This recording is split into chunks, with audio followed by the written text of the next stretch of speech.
پاکستان کی عوام کی نظریں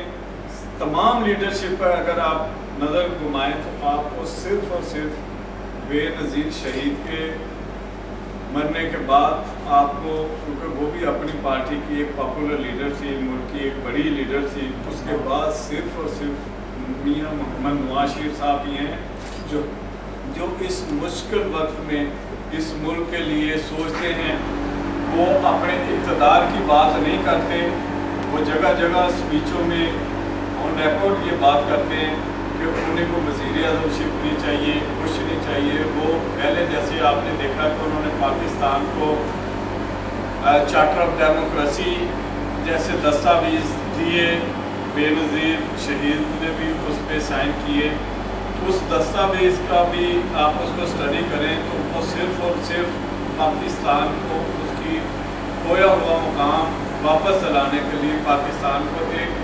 پراپر جو اس کا روٹ ہے اس پہ لے کے آنے کے لیے وہ دستاویز ہے۔ اور اس کے بعد افسوس کی بات ہے کہ بے نظیر محکمہ کے بعد اس دستاویز پہ عمل نہ ہو سکا۔ تو اب جو میاں صاحب نے ان حالات میں جو ملک کے حالات ہیں 10 نکاتی جو ایجنڈا دیا حکومت کو، اس میں بھی میاں صاحب کا کسی بھی قسم کا PMLN کا کوئی ذاتی مفاد نہیں ہو سکے۔ وہ صرف اور صرف حکومت کو میاں صاحب نے اپنے ایکسپیرینس کے مطابق ملک کی عوام کی جو ڈیمانڈ ہے، ملک کی سرحدوں کی حفاظت کے لیے، ملک کی غیرت کا جو معاملہ ہے، اس میں سب کچھ انہوں نے سامنے رکھتے ہوئے 10 نکاتی ایجنڈا دیے حکومت کو۔ کبھی کوئی اپوزیشن حکومت کا، گرتی ہوئی حکومت کا اس طرح ساتھ نہیں دیتی، اپنے پہ الزام بھی لگوائے کہ یہ فیملی اپوزیشن ہے۔ تو اس کے باوجود اس حکومت کو بتایا ہے کہ آپ اس 10 نکاتی ایجنڈے پہ عمل شروع کریں، یہی ایک طریقے آپ کو، ہم آپ کے ساتھ ہیں، اسی پہ آپ چلتے ہوئے پاکستان کو ان مشکل حالات سے نکال سکتے ہیں۔ اور اس کے لیے حکومت نے جس طرح کمیٹیاں جو بنی ہوئی ہیں ان میں کوشش تو جاری ہے، لیکن اس پہ جیسے قائد نے بولا ہے کہ اپنا لاسٹ اسٹیٹمنٹ میں پریس کانفرنس میں کہ اس پہ عمل ہوتا نظر نہیں آ رہا۔ میاں صاحب نے کچھ الٹیمیٹم نہیں دیا تھا اس حکومت کو۔ میاں صاحب وہ تو میڈیا ایک تاثر دینے کی کوشش کرتی ہے کہ 45 دن کا الٹیمیٹم ہے، اس کے بعد کیا ہوگا، لانگ مارچ۔ میاں صاحب نے بولا تھا یہ الٹیمیٹم نہیں ہے،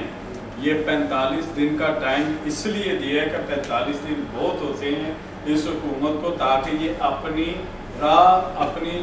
سمت کو، اپنے قبلہ کو درست کریں۔ اور اس پہ عمل یہ نہیں کہ 45 دن میں ہو جانا ہے، اس پہ عمل ہوتا ہوا عوام کو، ہم سب کو نظر آنا چاہیے کہ ان 10 نکاتی ایجنڈے کے اوپر کام شروع ہو گیا ہے۔ یہ کام ہوتے ہوتے تو یہ تو ٹائم لگیں گے، لیکن ابھی وہ حالات نظر آ نہیں رہے۔ لیکن میاں صاحب کی سٹل ابھی کوشش ہے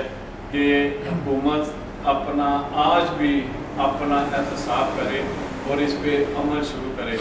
تو ہمیں ان حالات میں اپنے قائدین کے ساتھ سیسا پلائی دیوار کی طرح کھڑے ہونا ہے۔ ہم نے بتانا ہے کہ ہم اوورسیز میں بیٹھ کے ہم ان کا بازو بنیں گے انشاءاللہ تعالی، ہم ان کے کارکن ہیں۔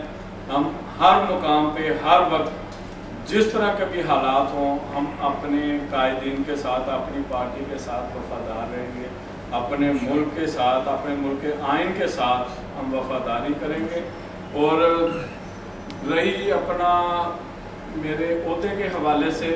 تو مجھے میرے قائدین نے جب الیکشن شروع ہوئی، کمپین ہوئی، ادھر بھی جب چاروں صوبوں کی جب قیادت کو بلایا گیا، جب میاں نواز شریف صاحب، شہباز شریف صاحب ادھر موجود تھے، ایگزائل کا پیریڈ تھا، اس وقت بھی ایکسرسائز کی گئی چاروں صوبوں کی ٹکٹوں کی تقسیم کے حوالے سے۔ اس وقت بھی مجھے کہا گیا، حالانکہ میرا لاہور شہر سے تعلق ہے، لاہور شہر جو ہے وہ میاں محمد نواز شریف صاحب کا قلعہ ہے، اور ادھر تمام سیٹیں جو سیف سیٹیں ہیں ان پہ